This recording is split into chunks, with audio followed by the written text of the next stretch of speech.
Alors bonsoir tout le monde, ce soir on va parler ensemble du cinquième chapitre du Teilim. Alors jusque-là, on a vu dans les deux derniers que nous parlions du fait que le roi David avait dû partir de chez lui, et dû être obligé de se sauver parce que tout simplement son fils Avshalom essayait de lui prendre sa place. Et qu'il avait avec lui plusieurs personnes du peuple juif qui l'aidaient dans cette démarche, entre autres, et on va en parler beaucoup ce soir, deux grandes personnes très connues qui s'appelaient Doeg et Achitophel. On n'avait pas beaucoup parlé de Doeg la dernière fois, plutôt un petit peu de Achitophel. Aujourd'hui, on va parler un petit peu plus en détail de ces deux personnes. Pourquoi? Parce que jusque-là, le roi David répondait plutôt à tout le peuple de façon générale, aux masses qui étaient contre lui, et il les réprimandait pour une chose très importante, c'est qu'ils avaient commencé à adopter des valeurs étrangères, des valeurs païennes. Et il va parler maintenant de deux personnes, comme je viens de vous le dire, de Doeg et de Achitophel, qui étaient plus des idéologues que des savants. Pourquoi? Parce que les masses qui n'avaient pas énormément de connaissances, tout simplement parce que le travail était très difficile et donc c'était difficile pour eux d'avoir le temps d'étudier vraiment en profondeur et en conséquence, suivaient les savants et les sages. Ce qui fait que lorsqu'une personne montrait qu'il avait du savoir, il pouvait amasser les masses comme il le voulait. Et c'est ça le problème un petit peu de Achitophel et de Doeg. Pourquoi? Parce que eux-mêmes, ils ne vont pas commencer à imiter des mœurs étrangères. Ils ne vont pas commencer à montrer à tout le monde qu'ils ne se comportaient pas convenablement. Mais par contre, ils vont faire de la Torah une caricature grotesque. Et tout ça pourquoi? Pour pouvoir servir leur propre but. Et c'est là le problème en fait de ces deux grandes personnes. Parce qu'au lieu d'étudier la Torah pour vraiment trouver la vérité, essayer de trouver un petit peu qu'est-ce que Dieu attend de nous, comment peut-on faire pour essayer d'améliorer la vie du peuple juif, comment peut-on améliorer la vie dans ce monde de façon générale, ils essayaient toujours d'imposer leur propre attitude, trouver des façons comment on pouvait traduire et expliquer la Torah pour se trouver soi-même des excuses. Et c'est là que le roi David leur dit: pendant toute votre vie, vous n'avez jamais accepté l'autorité d'un rébé, d'un rave, qui vous dit que ce que vous pensez n'est pas bon. Vous n'avez jamais été prêt à écouter l'autre, de temps en temps faire des débats, mais jamais des discussions, toujours rester dans votre propre façon de penser. Et ça, malheureusement, c'était un gros problème. C'est ce qui peut se passer encore aujourd'hui avec beaucoup de personnes. Et c'est pour cela qu'il est important de toujours avoir une personne qui, pas seulement extérieurement, se comporte convenablement et étudie la Torah convenablement, mais vraiment à l'intérieur. Quelqu'un qu'on peut faire confiance, quelqu'un de vraiment fidèle à Dieu, que l'on va pouvoir écouter et suivre ses voies, et ainsi réussir à ne pas tomber dans ce piège. Alors la question, bien sûr, c'est comment peut-on être sûr que la personne qui est devant nous, c'est quelqu'un de fidèle, quelqu'un de droit? C'est pas évident, parce qu'on reste quand même tous des humains, on peut faire chacun des erreurs. Et donc comment faire un petit peu pour être sûr de ça? Alors c'est pas évident. La première base, c'est qu'il faut savoir que la connaissance, le savoir, la façon de parler n'est pas du tout un signe d'être une personne que l'on peut suivre. C'est pas parce qu'on sait bien débattre, qu'on a un grand polémiste, etc., que ça veut dire que c'est quelqu'un qui va en fin de compte sauver ce qu'on essaye de sauver, être sûr d'être la personne à qui suivre. Pas du tout. Parce que, par exemple, Achitophel, c'était vraiment un des grands ennemis de David, alors qu'au début, c'était quelqu'un avec qui il avait quand même un certain contact. Et Doeg, qui était appelé l'Édomite, était un prodige, tout simplement un grand savant. Il connaissait énormément de choses, pas seulement dans le monde extérieur, mais même dans la Torah. Sauf que il avait une haine contre David, mais pas possible. Et on va expliquer maintenant dans le Teilim, ce qui va l'amener même à avoir recours au meurtre, à la trahison, tout ça pour effacer le nom de David. Alors, la première chose que l'on va voir au début de ce verset, c'est pourquoi est-ce que le roi David va nous dire l'amnatsear pour le chef des chantres. Alors ça, on a expliqué dans le chapitre précédent. El à Nechilot. Je parle spécifiquement au Nechilot. Alors il y a différentes façons de traduire le mot Nechilot. La première base, c'est le Midrash Chodesh Tov qui vient nous expliquer ça en nous ramenant la traduction littérale du mot Nachala, l'héritage si on veut, l'héritage éternel. Entre guillemets, le roi David nous dit, sache que ce verset, ce psaume, va nous apprendre un héritage éternel, pas seulement pour nous maintenant, mais aussi pour tout le peuple juif parmi toutes les générations. Et donc c'est très important de ne pas oublier ce détail. Pourquoi ? Parce qu'il y a une grande question qui a toujours été posée par le Rav Hanan et d'autres plusieurs fois dans la Torah.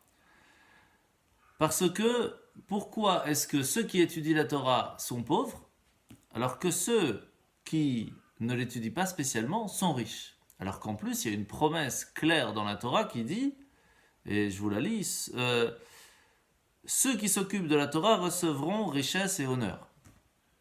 Donc c'est une question. Et la réponse de Dieu, c'est Le'anchil ohavai yesh. Je laisse les étudiants de la Torah dans la pauvreté aujourd'hui pour que la richesse ne les corrompe pas et que ça ne va pas les détourner vers la poursuite des biens matériels, ce qui leur ferait oublier malheureusement la Torah.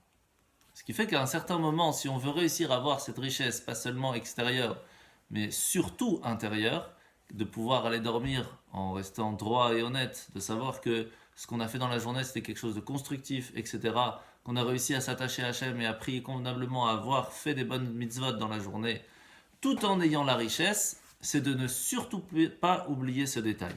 Hachem est prêt à nous donner la richesse à une condition, c'est que cela ne va pas nous corrompre et nous faire oublier ce qui est le plus important, la recherche de la spiritualité et pas de la matérialité.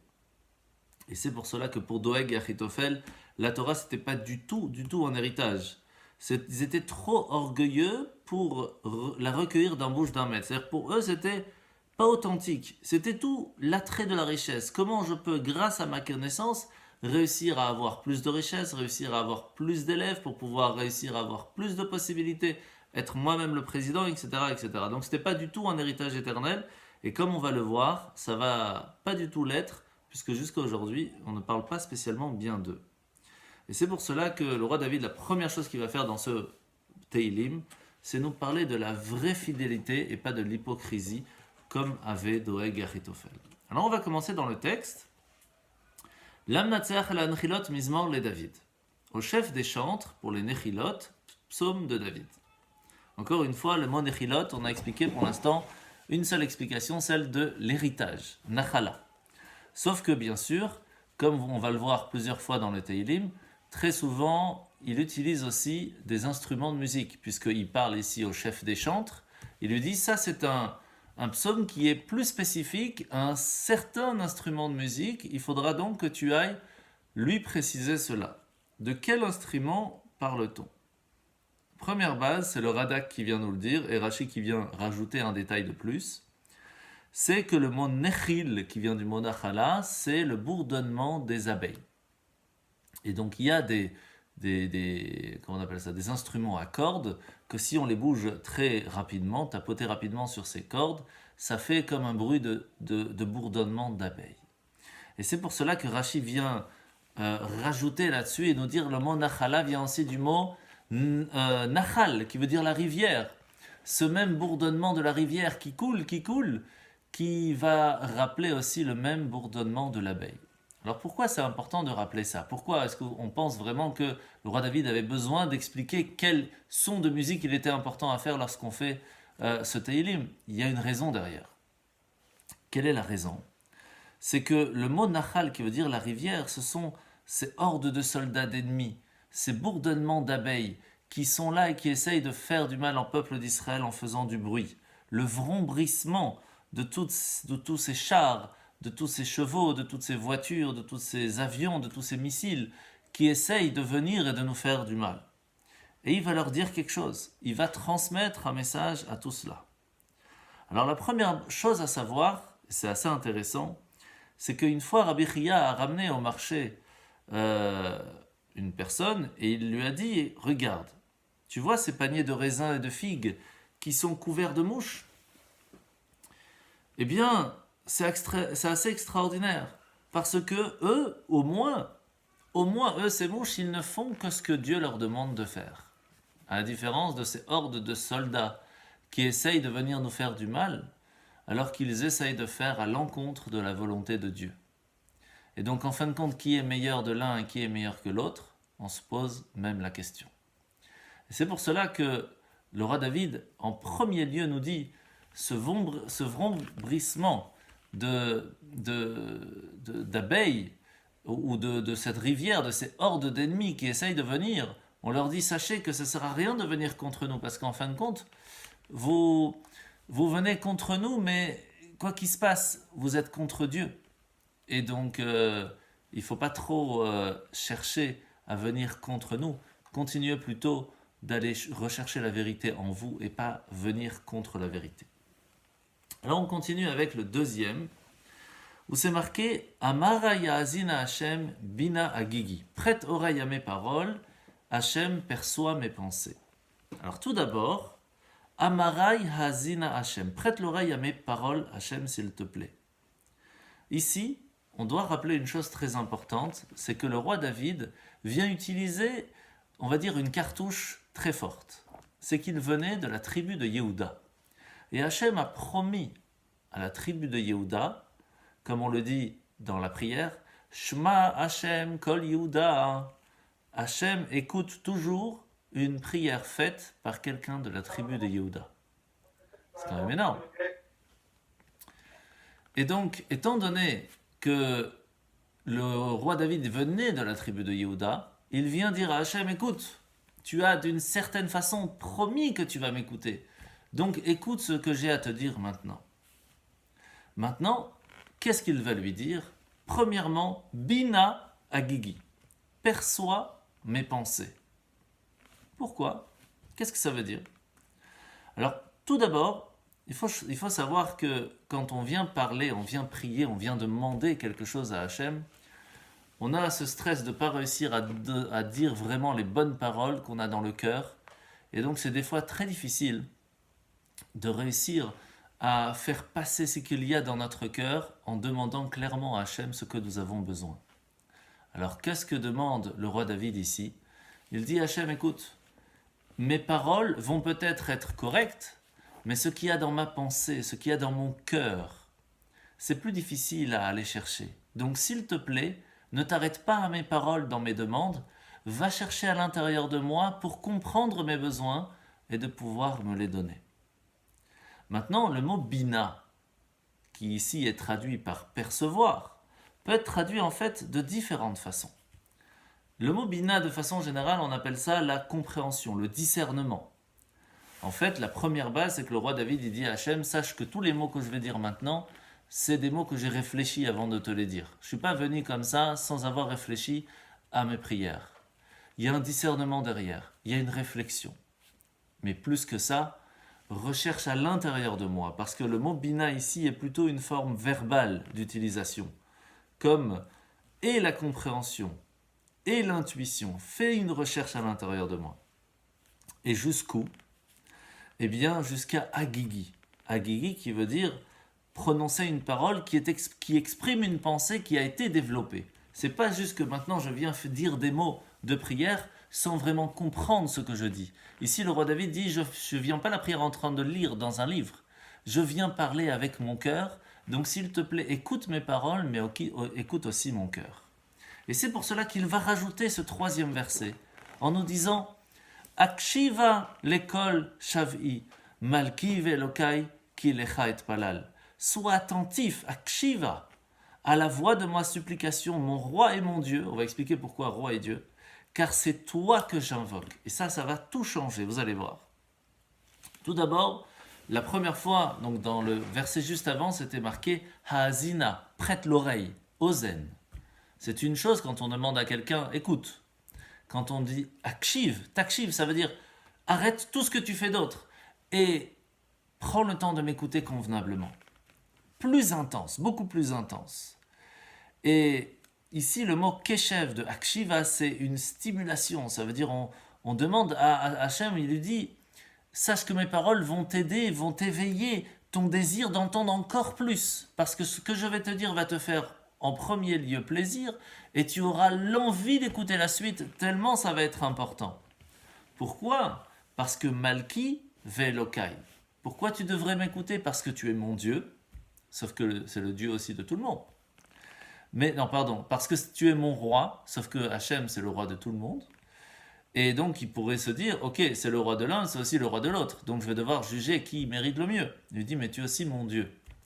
Qu'est-ce que ça veut dire tu es mon Dieu? C'est aussi le Dieu de tout le monde. Pourquoi il précise alors? Parce que vous savez que quand on parle de Dieu, on peut parler de différents noms de Dieu. Ici, le roi David vient parler du nom de Dieu du jugement.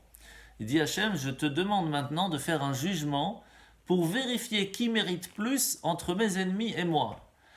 Tranche et arrête tout ça pour que l'on sache où on va.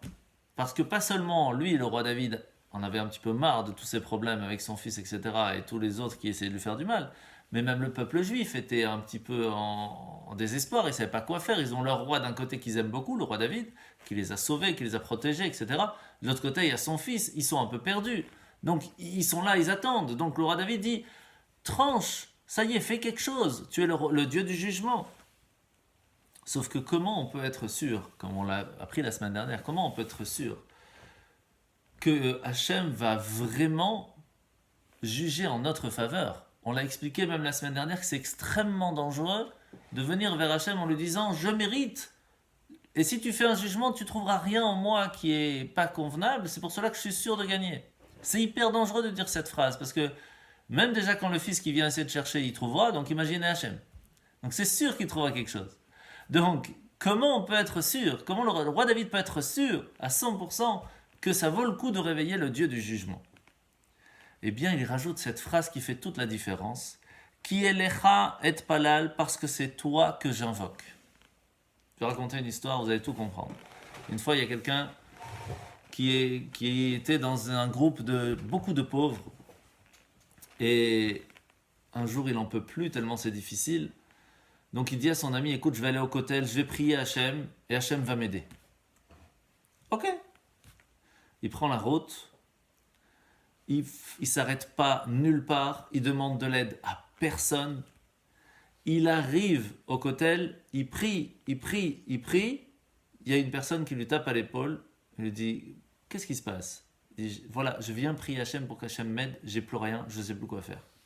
Il dit, il n'y a pas de problème, je vais t'offrir une maison, je vais t'offrir un champ, je vais t'offrir un travail, tu n'as plus rien à t'occuper. Il est heureux comme pas possible. Il rentre chez lui, il va voir son ami, il dit, ça y est, j'ai prié au kotel, Hachem il m'a écouté, je suis Messoudar, bon Hachem. Il dit, mais c'est super, moi aussi je vais aller prier au kotel. Il prend la route, sur le chemin, comme il passe par plusieurs villages, il profite, il passe chez les gens, bonjour monsieur, un petit peu d'aumône, un petit peu d'argent, un petit peu d'aide, un petit peu de ci, un peu de cela. Et quand il arrive au kotel, il a déjà ramassé une belle somme. Et il prie, Hachem, s'il te plaît, aide-moi, comme tu as fait avec mon ami, etc. Et il y a la même personne qui vient et qui lui tape à l'épaule. Bonjour, qu'est-ce qui vous arrive? Il dit, voilà, je viens prier Hachem, comme mon ami, etc. Il dit, ok, pas de problème, je vais te donner 100 euros. Il dit, mais je comprends pas, pourquoi tu lui as offert une maison, tout bien, et moi non? Il dit, mais parce que lui, il est venu, il a eu confiance que en Hachem. Toi, tu n'as pas confiance que en Hachem, tu as confiance en tout ce que tu vas réussir à faire. En même temps, tu profites qu'Hachem est là pour avoir un petit peu plus. Alors je te donne un petit peu plus. Le fait qu'on a une confiance totale que en Hachem, seulement en Hachem, c'est ce qui fait toute la différence. Et c'est ça ce que le roi David dit. Il dit, je ne viens pas te demander de faire un bilan entre mes actions et leurs actions. Parce que c'est trop dangereux de faire ça. Par contre, j'ai un mérite spécial. C'est que jamais je suis allé demander de l'aide aux autres.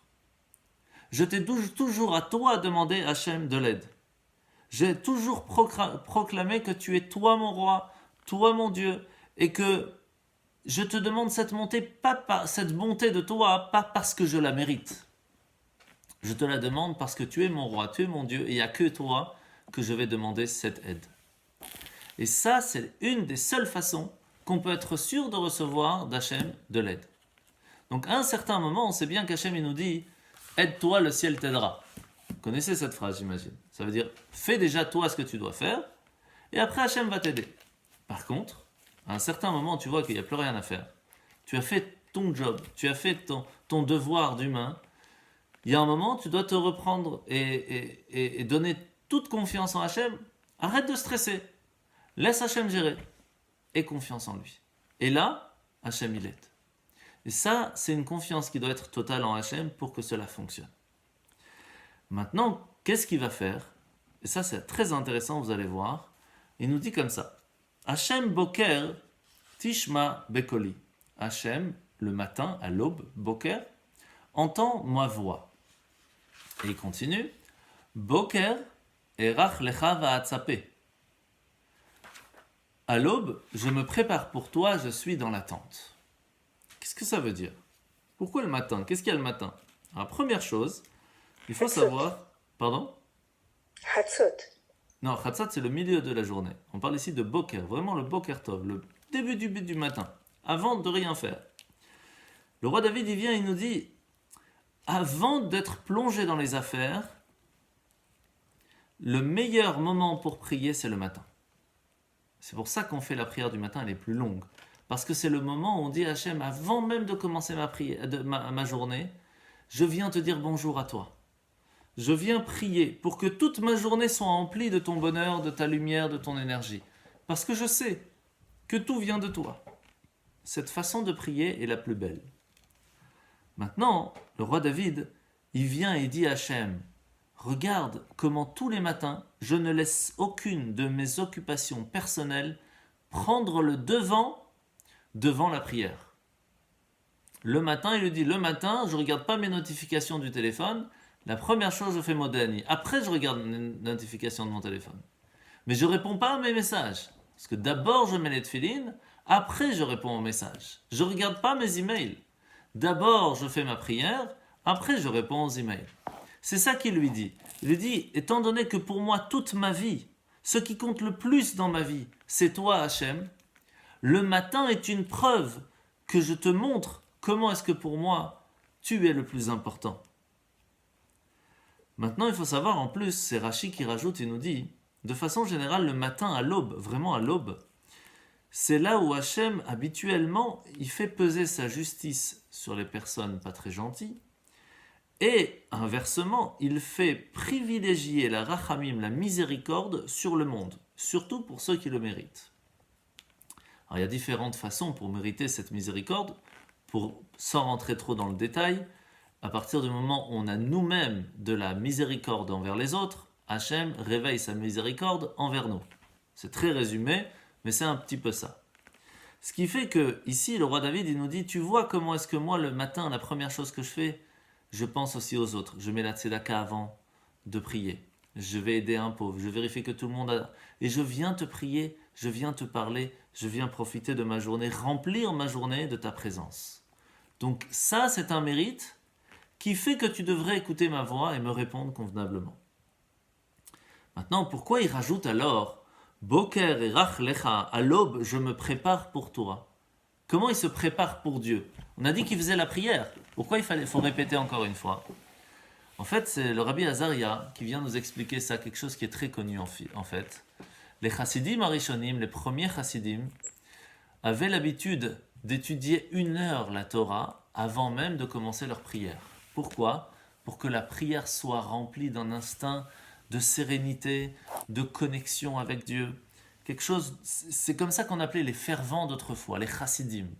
Et c'est pour cela que ce nom a toujours été resté pour ceux qui font leur prière avec une étude avant la prière. D'où l'importance, quand on vient à la prière le samedi matin, par exemple, à la yeshiva, nous faisons d'abord un petit café avec une étude avant de commencer la prière. Ça change tout, parce que lorsqu'on sait vers qui on prie, alors on prie totalement différemment. Mais quand on vient, et avec les mains dans les poches, on s'assoit, ok, on est où? Shema Israël, j'ouvre la page, Shema Israël, je fais mon amida, Shalom Israël.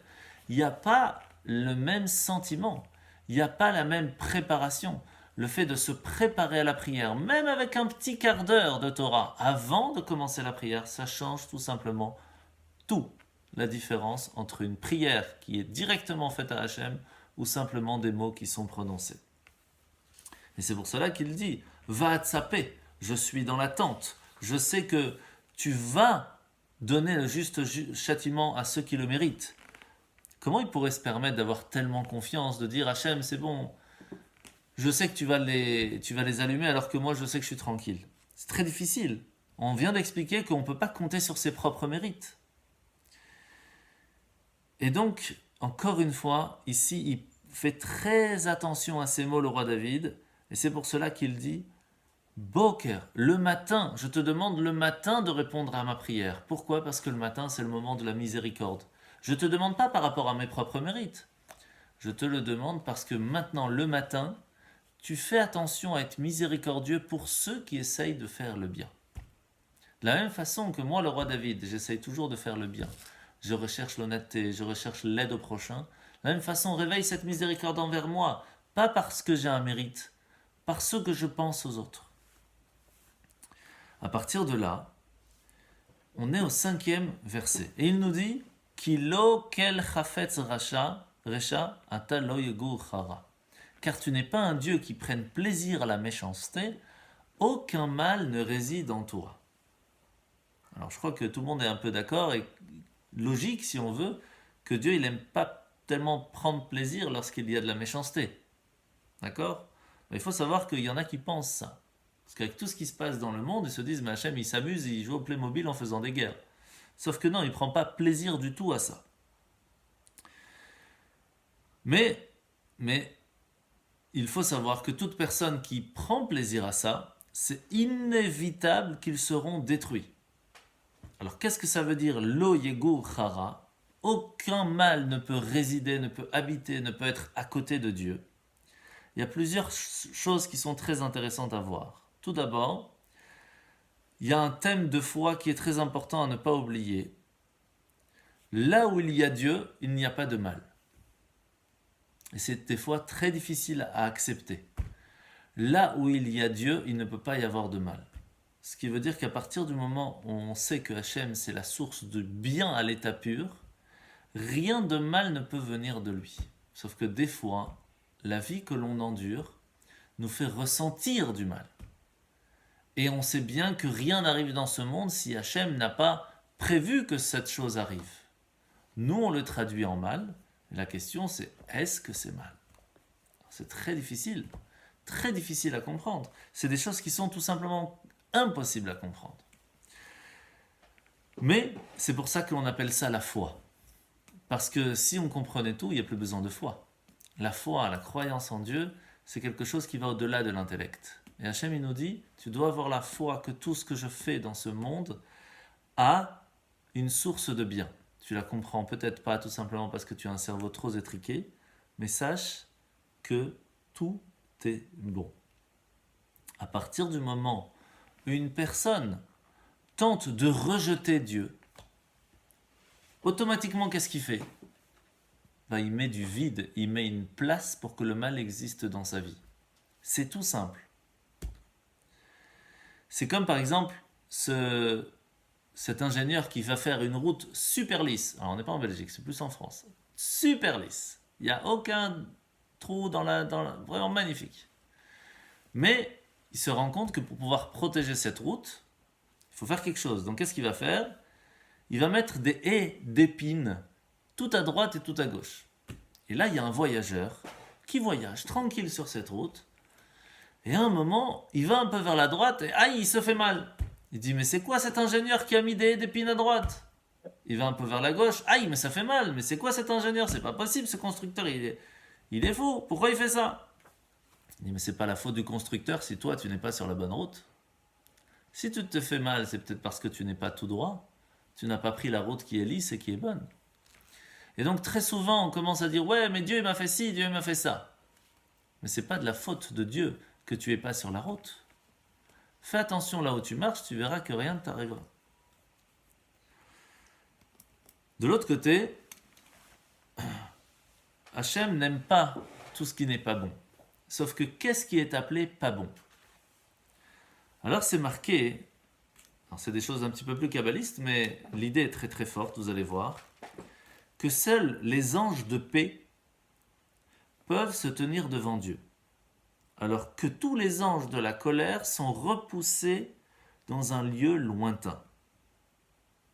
Et sur ça, il continue, dans Sanhedrin, donc dans la Gemara, il nous dit, il y a 4 catégories de personnes qui n'auront jamais le droit de se tenir devant Dieu. Les railleurs, ceux qui se moquent des gens, les menteurs, les flatteurs et les médisants, ceux qui font du lachon hara, qui parlent sur les autres. Pourquoi ? Parce que c'est marqué « Aucun mal ne réside auprès de toi, Hachem ». Maintenant, est-ce que ça veut dire qu'une personne qui a déjà menti dans sa vie, c'est fini ? Non, pas du tout. Heureusement, on a la teshuva, la possibilité du repentir, la possibilité de prendre ces erreurs que l'on a fait et de faire qu'ils deviennent quelque chose de plus grand, qui nous permette d'évoluer, de changer, de devenir encore meilleur. Mais il faut savoir que si on veut réussir à rester quelqu'un de bien, on doit faire attention à ces 4 choses. Parce qu'on ne peut pas dire « je suis quelqu'un qui vit avec Dieu, Dieu se trouve en moi, Dieu est à côté de moi, Dieu m'aide dans ma journée », si on fait de la raillerie, si on est un menteur, si on est un flatteur ou si on fait de la médisance. Dans ces moments précis, Dieu se détourne de nous. C'est tout simple. Et c'est un message qui est très important à ne pas oublier. Maintenant, il continue le roi David et nous dit les extravagants ne peuvent se maintenir sous ton regard. Tu détestes tous les artisans d'iniquité. Ça fait beaucoup de mots en français qu'on va essayer d'expliquer. D'abord, itiatzvu, se maintenir. D'accord ? Ça veut dire quoi se maintenir ? Il y a des gens qui essayent de se maintenir dans leur position. Ils essayent d'être stables, d'avoir quelque chose de permanent. Et du jour au lendemain, il y a un Covid qui arrive et il n'y a plus rien qui existe. Donc on voit que pour avoir une position stable, permanente, la seule chose qui peut le faire, eh bien c'est Hachem. Après tout ce qu'on a vu aujourd'hui dans ces dernières générations, on s'est bien rendu compte qu'il n'y a rien, que tout peut changer du jour au lendemain, d'une seconde à une autre. Et nous on le sait, le peuple juif, de génération en génération. Que ce soit la richesse, l'honneur ou autre, du jour au lendemain, tout est fini. Regardez par exemple cette histoire du grand sage Abarnabel, que les ministres du royaume étaient très jaloux de lui. Ils sont allés voir le roi et lui ont dit « C'est ton trésorier, mais en fait il te vole ». Alors qu'est-ce qu'il fait le roi ? Parce qu'il avait une confiance totale en Abarnabel. Il lui dit « Fais-moi s'il te plaît la liste de toutes les choses qui t'appartiennent ». Et une semaine après, il revient avec la liste et il y a plus ou moins pour 100 000 euros, alors qu'il est riche, à milliards. Alors il se fâche le roi, il le met en prison. Mais après quelques heures, il se dit, même dans la logique, quelqu'un de normal, il va mettre plus ou moins, mais il ne peut pas mettre quand même 100 000 euros, alors que c'est un riche à milliards. Il y a un problème. Il le rappelle. Il dit, explique-moi un petit peu, c'est quoi ce chiffre ? Il lui dit, voilà, il y a quelques instants, il y a quelques heures, vous m'avez tout pris, ma vie, mon honneur, mon argent. Je n'avais plus rien. Vous savez ce qui me restait ? Les 100 000 euros que j'ai donnés aux pauvres et aux orphelins. Ça, c'est la seule chose que j'ai en moi. C'est la seule chose que vous pourrez jamais m'enlever. Et c'est ça que je vous ai marqué lorsque vous m'avez posé la question. Vous m'avez demandé, qu'est-ce qui m'appartient ? Ça, c'est le chiffre exact. De la même façon, on peut toujours chercher à avoir des tonnes et des tonnes et des tonnes. Sachakol, ce qui reste, c'est ce que l'on a donné, pas ce que l'on a pris. C'est ce que l'on a transmis, ce que l'on a aidé. C'est la seule chose qui reste en fin de compte. Et donc chercher à avoir un certain équilibre financier par-ci, par-là, etc. C'est très bien et c'est même important, il faut faire les choses intelligemment. Mais ne pas oublier qu'en fin de compte, la seule chose qui est le plus important, la seule stabilité qui nous permet d'aller dormir et de nous réveiller tranquillement le matin, c'est la stabilité d'Hachem.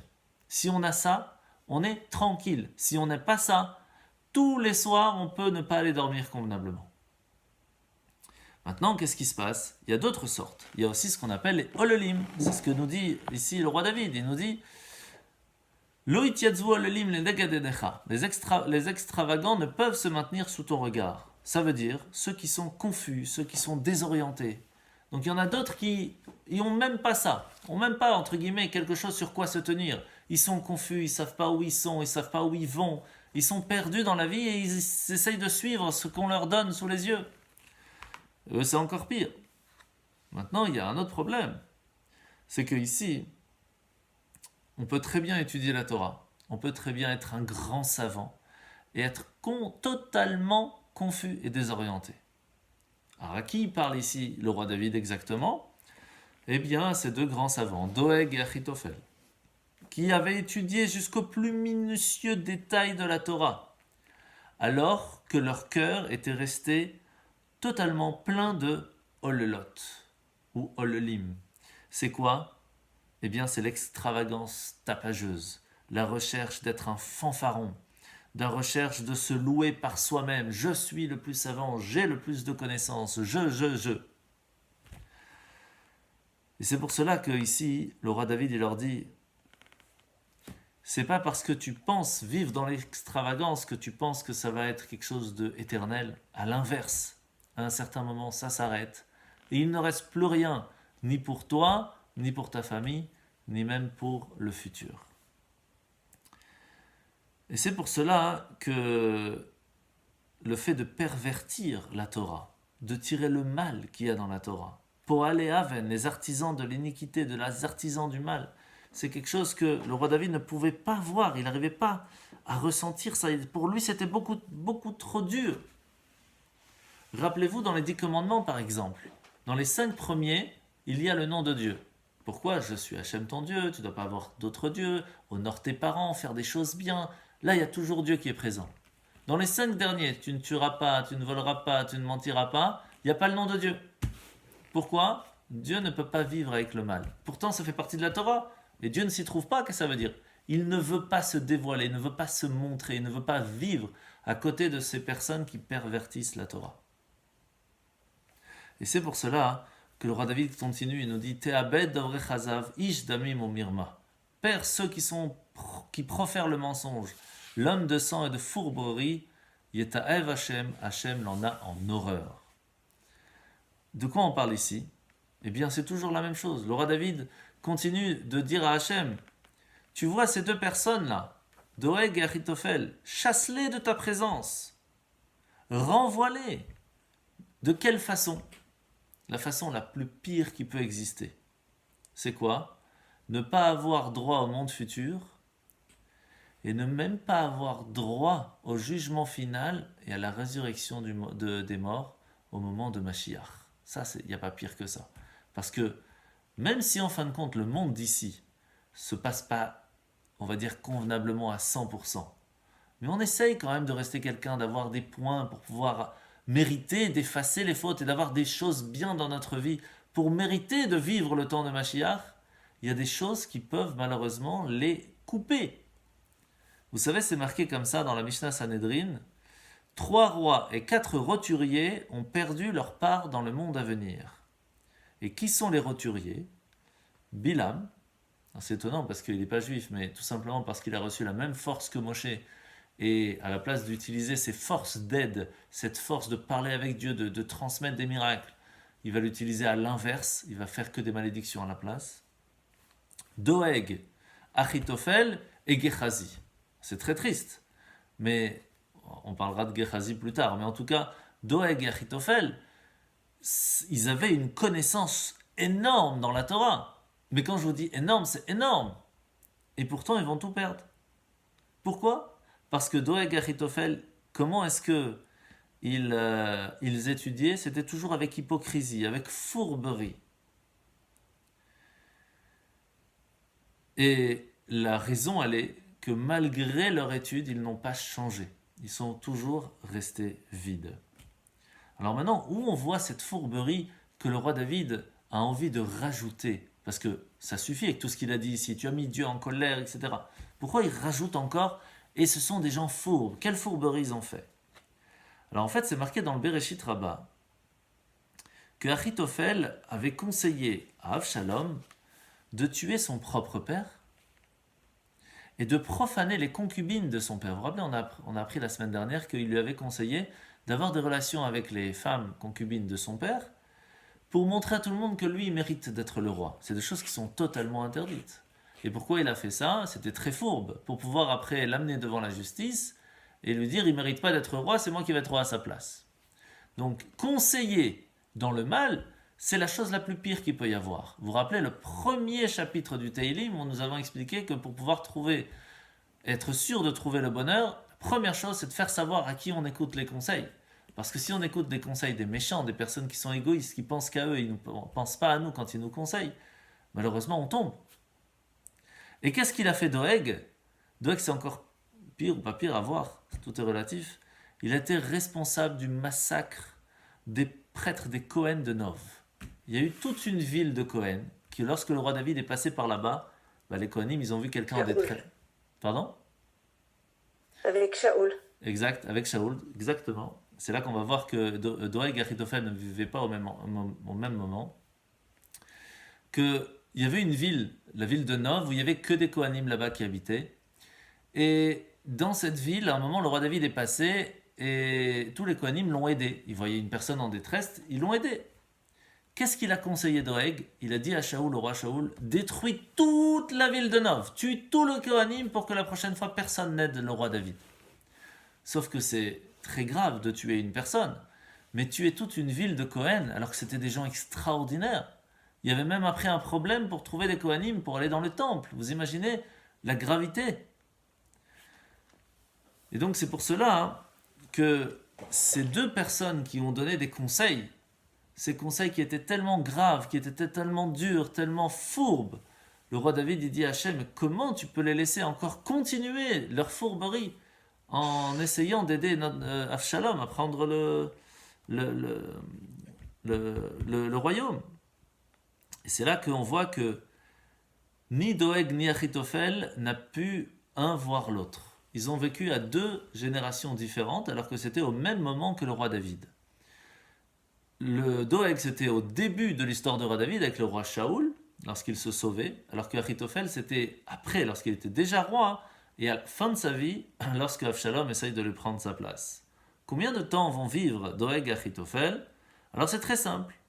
C'est marqué dans la Torah, et en plus on le lit à Rosh Hashanah à Kippour, Anshe damim umirma lo yechetsu yemehem. Les hommes de sang et de fourberie ne vivront pas jusqu'à la moitié de leur jour. Qu'est-ce qui est appelé une vie bien remplie, bien complète? 70 ans, 70 ans. La moitié, une personne qui aime tuer les gens, une personne qui aime être fourbe, donner des conseils qui ne sont pas convenables, eh bien Hachem coupe en deux la vie tout simplement.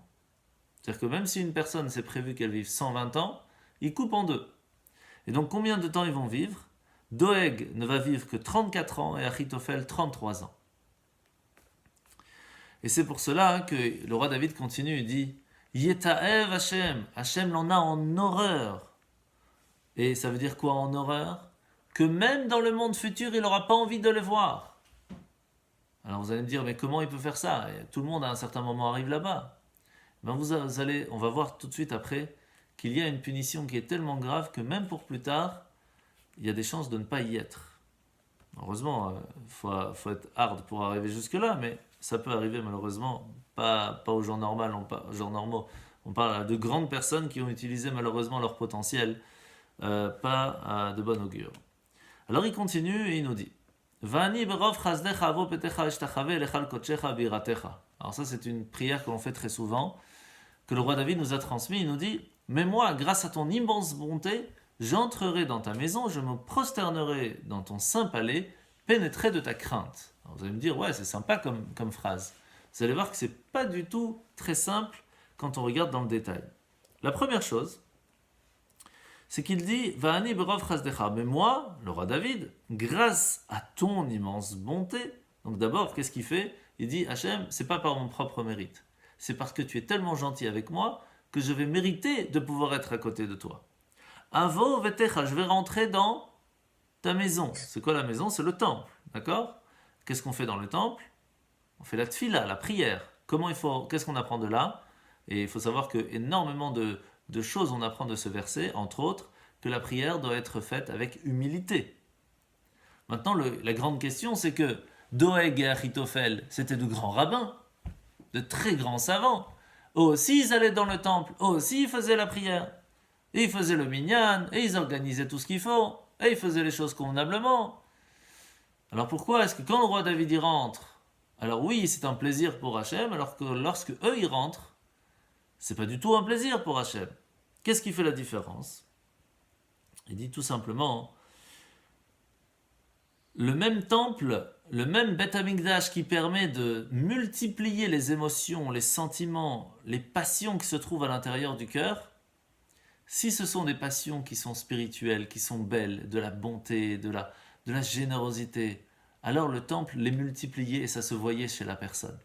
Mais si malheureusement les passions de la personne, c'était les passions les plus basses, eh bien ça réveille la jalousie, la colère, l'envie, l'égoïsme. Et c'est ce qui s'est passé par exemple. Le roi David était en train d'étudier avec le prophète Samuel dans le temple, Doeg rentre à l'intérieur, c'est à ce moment-là qu'il a ressenti une jalousie énorme et qu'il va tout faire pour essayer de le tuer. Et donc c'est pour cela que on apprend aussi de ce verset comment on fait la Hamida, comment on fait la prière. On se prosterne de quelle façon? Toujours en direction d'Israël. Maintenant, quand on est en Israël, on se prosterne en direction de Jérusalem. Quand on est à Jérusalem, on se prosterne en direction du temple. Et qu'est-ce qu'il nous dit ici le roi David? Je me prosterne devant ta maison. Quand on est déjà dans le temple, on se prosterne devant le Saint des Saints, le Kodesh HaKodashim, là où se trouve le Haron HaKodesh, l'Arche Sainte, l'Arche d'Alliance. Ou qu'est-ce qui se trouve dans l'Arche d'Alliance? La Torah. Et c'est pour cela que quel que soit l'endroit, si on ne sait pas où c'est Jérusalem, on a juste à fermer les yeux en se disant je me dirige en direction d'Hachem, en direction de sa Torah, et mon Amida, elle est bien. Parce que en fin de compte, le fait de se diriger de cette direction, c'est pas devant un mur qu'on se prosterne, c'est pas devant un bâtiment qu'on se prosterne, c'est devant la divinité, devant Hachem, devant la Torah. Maintenant, il finit ce verset avec quelque chose de très très intéressant et de très étonnant même. Et il nous dit, tout ça, le fait de rentrer dans le temple, ça m'amène be'iratecha. Je ressens une crainte énorme. Alors imaginez les adorateurs d'idoles qui ont une crainte de l'enfer, comme ils apprennent dans leur Bible. Et qu'est-ce qui se passe? Ils arrivent dans leur maison d'idolâtre, et quand ils voient leur idole, qui en fin de compte c'est fait de pierre ou c'est fait de bois, ça les calme, on dit ok, on n'a pas trop à craindre, c'est que en fin de compte c'est qu'une statue, et on va faire une petite prière, hein, on va demander pardon, et puis c'est bon, tranquille, on peut rentrer à la maison, on n'a plus de stress. Alors que quand nous on rentre dans le temple, des fois on rentre dans le temple avec moins de crainte. Mais quand on ressent la sainteté d'Hachem, quand on ressent la grandeur qu'Hachem il est, comment est-ce qu'il nous aime d'une façon tellement grande que malgré sa grandeur, il pense à nos petits détails dans notre vie.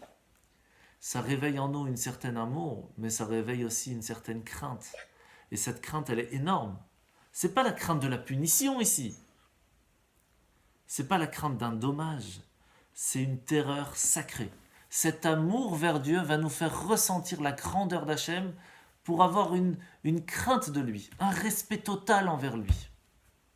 Et ça, quand on rentre, même dans une synagogue, même dans le temple, avec cette même façon de se dire, je rentre dans le temple, pourquoi comme ça je demande pardon à Hachem, c'est Kippour, je rentre pardon à Hachem. Ah, est-ce que quand on rentre à Kippour dans la synagogue, on a ce même sentiment de crainte? Heureusement, Baruch Hachem, Be'avdil Avdalot, oui, le peuple juif a cette crainte le jour de Kippour. Et on rentre, et tout le monde ressent ce petit quelque chose. Mais on doit le ressentir beaucoup plus. On doit le ressentir à ce que, au travers de toute notre vie, on le ressent au jour le jour, on le ressent tous les matins, toute l'après-midi, et c'est pour cela que c'est important de prier. Ah.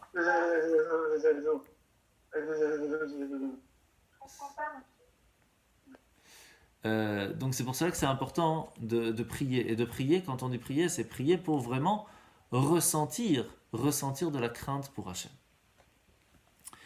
Alors le roi David finit et nous dit Hachem nachani betzit katecha leman shorerai hayeshar lefanai darkecha. Et là, je ne sais pas si vous savez, mais que ce soit dans le Teilim, soit dans la Torah, un peu partout, des fois on écrit d'une certaine façon et on le lit d'une autre façon. Là, je vous lis hayeshar, mais là c'est écrit osher. Le vav est un yud, ou le yud est un vav. Traduction, on va commencer avec traduction. Hachem, guide-moi dans ta justice, à cause de mes adversaires qui sont aux aguets, rends droit ton chemin devant moi. D'abord, il lui dit, guide-moi. Pourquoi guide-moi? Tout simplement parce que Tout simplement parce que lorsque on avance dans la vie de tous les jours, on peut très bien tomber. Et ça arrive à tout le monde. Sauf qu'on a des ennemis qui peuvent profiter de ces descentes. Et c'est ce que le roi David dit à Hachem. Il lui dit, écoute, il faudrait que tu m'aides pour que je ne tombe pas. Parce que tout le monde peut tomber. Deuxièmement, il dit, pourquoi il faut que tu me guides? À cause de mes ennemis. Pourquoi? Parce qu'ils sont aux aguets. Et ils attendent que mon assiette blanche ait un tout petit point noir pour en faire toute une histoire. Ça nous rappelle beaucoup de choses. Et alors il nous dit, rends droit. Lefanai darkecha, rends droit ton chemin devant moi. Pourquoi? D'abord, comme je vous l'ai dit, le mot Osher, qui est l'orthographe normale du Teilim, est lu différemment, Hayeshar. En fait, le roi David est en train de dire comme ça à Hachem. Il lui dit, en ce qui me concerne, si tu penses que je mérite de recevoir telle ou telle chose, j'ai rien à dire. Je te fais confiance 100%. Que maintenant je suis, comme ça il dit le roi David, maintenant je suis sorti de mon palais, je me sauve, mon fils est contre moi. J'ai compris, avec la faute, entre guillemets faute qu'il a fait avec Bathsheba, c'est ma punition. Ça, j'ai pas de problème. Je te fais confiance, il faut que je ramasse ça sur la tête, je ramasse. Que ce soit cette autre personne qui est venue, qui a commencé à cracher devant le roi David, qui a commencé à lui dire des injures devant le roi David. Il a interdit ses soldats de lui faire du mal. Il lui dit, si Hachem il veut que j'entende ça, c'est qu'il y a une raison. C'est fort. Par contre, il dit à Hachem, pour toi, il faut que tu arranges les choses. Pour toi, Hachem, pourquoi? Parce qu'il dit, j'ai peur que les ennemis interprètent mal ce que tu es en train de me faire. Qu'ils interprètent que le fait même que maintenant je galère dans ma vie, ça montre que j'ai été malhonnête. Ça montre que ma vie n'était pas convenable, que mes choix dans ma vie n'étaient pas bons. Alors que c'est faux. Je suis Osher, je suis quelqu'un de redressé. Cette façon de faire que maintenant je galère, c'est pour me redresser, pour être droit, pour rattraper mes fautes. Mais en fin de compte, je suis toujours le même, toujours aussi bien. Et donc, pour faire apparaître la vérité devant mes ennemis, arrange ce problème et change les choses. Donc, c'est une demande très spécifique. Et c'est comme ça que le roi David continue, il nous dit qu'en befiyu nechona, parce que dans leur bouche, il n'y a pas de sincérité. Ouh là là, il reste encore pas mal. On va essayer d'aller un peu plus vite. Pourquoi? Parce que extérieurement, ils essayent de faire les amis comme ça. Ils disent ouais, ils utilisent leur bouche pour pouvoir essayer de nous attirer en disant mais je suis ton ami, je vais t'aider, je te prépare ci, à la présidence, et maintenant on va faire ci, on va faire ça, t'inquiète pas, etc. Et derrière, en fin de compte, rien du tout. Le fond de leur cœur, Kirbam Havot, il est fourbe.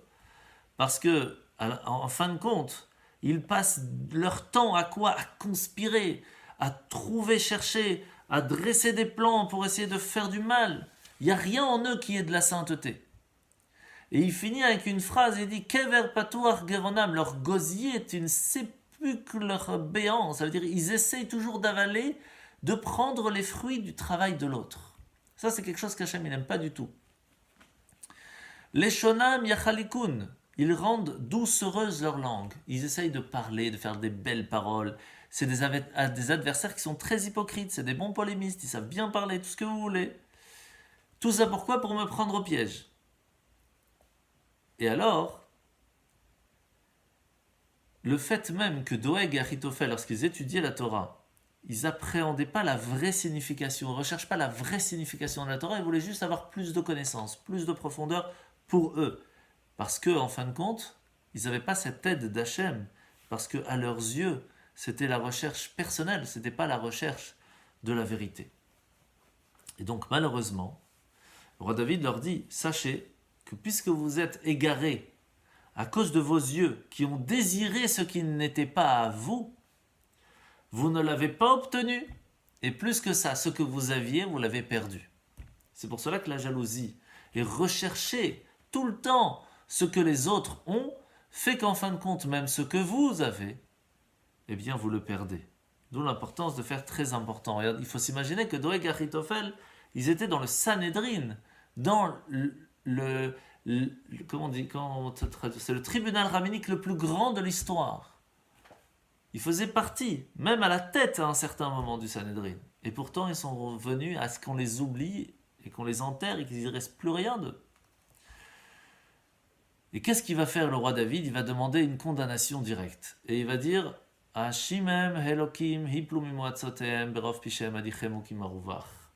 Condamne-les, s'il te plaît, qu'ils tombent de leur propre projet. C'est-à-dire que abaisse-les de leur position éminente qu'ils sont aujourd'hui dans leur propre projet. Ça veut dire que Mida Keneged Mida, puisque eux ils ont conseillé telle chose, et bien que ce conseil se retourne contre eux. Comme le roi David l'avait dit la semaine dernière, rappelez-vous, puisque vous avez tout fait pour que mon fils vienne contre son père, c'est vos fils qui vont être contre vous. Et c'est ce qui va se passer. Ce qu'on essaye de faire aux autres, c'est ce qui se retombe sur nous. Et plus que ça, qu'est-ce qu'il va faire le roi David? Il va prier pour que Doeg oublie tout ce qu'il a appris dans sa vie. Chaque fois qu'il faisait un cours et qu'il expliquait quelque chose, lorsqu'il avait fini d'expliquer, il l'oubliait. Et après, il continue sur autre chose, et après, il oubliait ce qu'il avait dit. Et c'était fini, il ne l'avait plus dans sa tête. Jusqu'à un certain moment, les élèves se sont rendus compte qu'il n'avait plus rien à apprendre, qu'il avait tout, il n'arrivait même plus à coller les certaines études qu'il avait fait dans sa vie, et c'est marqué qu'ils lui ont attaché avec des cordes autour des pieds, ils l'ont tiré loin de là. Donc, comment était grand son niveau, tout il a perdu. Et là, malheureusement, ce qui va se passer, c'est une des choses les plus graves comme punition qui peut arriver. 3 anges de destruction vont aller chez Doeg. L'un va lui faire oublier tout son savoir, comme je viens de vous l'expliquer. Le deuxième va brûler son âme. Et le troisième va mettre ses cendres de l'âme dans différentes synagogues, dans toutes les synagogues du monde. Pourquoi? Parce que toute personne qui lui aussi recherche la connaissance pour la connaissance, qui veut être le rabbin qui va montrer je suis le plus intelligent, malheureusement, eh bien, il a sur lui ces cendres de Doeg qui vit avec lui. Et ça, c'est une chose très importante en tant qu'érudit, en tant que rabbin, de faire très attention à ne pas être hautain, de ne pas être hypocrite et de rechercher toujours d'être là pour sa communauté. Et il finit en disant Veismechu kol chosevach. Alors vont pouvoir se réjouir tous ceux qui s'abritent avec toi. Tous ceux qui t'ont fait confiance vont pouvoir se réjouir. Le problème, c'est comment savoir qui mérite d'être celui qui est fidèle, celui qui va se réjouir, celui qui est quelqu'un de bien. Eh bien, toute personne qui met sa joie en Dieu et pas dans des biens matériels sera toujours joyeux. C'est-à-dire que si vous voyez quelqu'un qui a toujours le sourire, c'est qu'il y a une grande chance que c'est quelqu'un qui est plus ou moins fidèle à Dieu. Parce que lorsqu'il y a un souci matériel, il n'en fait pas une histoire. Alors que lorsqu'il y a un souci spirituel, c'est là qu'il essaye de tout faire pour arranger les choses. Donc, il a toujours le sourire de façon générale, parce que quoi qu'il peut arriver dans la vie, il a une confiance en Dieu. Celui qui est toujours morne, qui a pas souvent le sourire, que c'est même difficile à le trouver, que même quand il parle, quand il transmet quelque chose, c'est toujours la ramma si on veut. Dans ces cas-là, il y a la question à se poser, où se trouve Hachem ici? Où est-il? Parce que Hachem ne se trouve que dans la joie. Et alors, c'est pour cela que le roi David bénit les personnes à avoir du bonheur dans la vie. Le bonheur dans la libération, le bonheur dans ne pas être pris au piège, de ne pas être accablé dans les vicissitudes de la vie. Toujours louer Dieu malgré les circonstances. Et ça amène tout simplement le bonheur. Ki atat, et on a fini avec le dernier verset, Ki atat evrech tzadik Hashem, lorsque toi Hashem tu vas bénir le juste. Katsina ratson teatrenu. Comme un bouclier, je vais vous expliquer de quel bouclier on parle. Ratson, ta volonté, ta faveur, ta satisfaction, teatrenu, tu vas l'entourer. Comment tu vas l'entourer? Avec la couronne. D'abord, on sait que pour pouvoir être protégé, on a besoin d'être protégé de différentes façons. C'est pour cela qu'ici, quand on parle d'un tsina, c'est pas un bouclier, c'est pas un magen. Vous savez, il y a le magen David que tout le monde connaît. Sauf qu'un magen David, un bouclier, c'est ce que ils prenaient ici, c'était rond comme ça. Ici, on parle d'un tsina. Un tsina, lorsqu'une personne part en guerre, c'est lorsqu'il y a une sorte de bouclier des 3 côtés. Devant et sur à droite et à gauche. Derrière, il y a ses amis, donc il n'a pas besoin d'être protégé. Et c'est avec ça qu'il avançait dans l'armée, dans la bataille. Alors Hachem, il nous dit, sache que quand tu es joyeux, tu fais confiance tu as confiance en Dieu, tu as toujours ce bonheur, ce sourire aux lèvres parce que tu sais que les soucis matériels, c'est des choses qui vont s'arranger, Bezrat Hachem. Tu as un bouclier qui te protège de partout. Comment on peut faire pour réussir à faire ça? Comment on peut faire pour réussir à être entouré par cette couronne que le Metsudat Tzion vient nous dire qui entoure la personne? Cette aura de bonté que quand on voit la personne, on dit « Ah, ça c'est quelqu'un de bien ». C'est très simple. Parce que lorsque une personne, par exemple, fait le don à un ami d'un sac d'or et que, en fin de compte, ce sac d'or se fait voler, la valeur du cadeau, elle est plus là. Ici, Hachem, lorsqu'il vient bénir le juste, en même temps, il protège qu'il ne peut pas partir. C'est un peu comme cette histoire de Rabbi Yehuda Nassi qui va recevoir un très beau diamant de l'empereur romain. Et il lui renvoie un retour, un beau cadeau. Lorsque l'empereur romain ouvre le cadeau, qu'est-ce qu'il voit? Une mezouza. Il dit, attends, moi je t'envoie une des plus belles pierres précieuses que j'ai dans mon trésor, et toi tu m'envoies un bout de parchemin. Il lui dit, ben oui, parce que toi tu m'envoies quelque chose que je vais devoir faire garder, payer, stresser de ne pas aller dormir parce que maintenant je dois le faire garder, il ne faut pas qu'on me le vole. Alors que moi je t'envoie ce qui va te permettre d'être protégé. C'est un petit peu la même chose. Là, le bonheur qu'Hachem y donne au tzaddik, le bonheur que Hachem permet d'avoir à celui qui a confiance en lui, qui essaye de faire le mieux possible, de prier le plus convenablement possible, chacun selon son niveau, d'essayer de faire un peu plus Shabbat, de mettre les téphilines, d'allumer les bougies, d'essayer de faire une bénédiction avant et après manger, d'aider à ce qu'une autre personne puisse comprendre ce que c'est Shabbat, comme ça on l'invite à la maison faire le kiddush. Toutes ces petites choses-là, Hachem va nous guider, va nous protéger, va nous donner et surtout va protéger ce qu'il nous a donné. Et ça, c'est une chose qui est de façon matérielle. Mais encore une fois, il y a cette partie spirituelle aussi. Qu'Hachem protège nos 5 sens. Il protège notre âme pour être sûr d'avoir une part dans le monde futur. Et surtout d'être guidé pour que nos 5 sens puissent toujours prendre la bonne décision d'être utilisés à bon escient. Voilà pour le chapitre 5 des Tehillim. Et si vous avez des questions, n'hésitez pas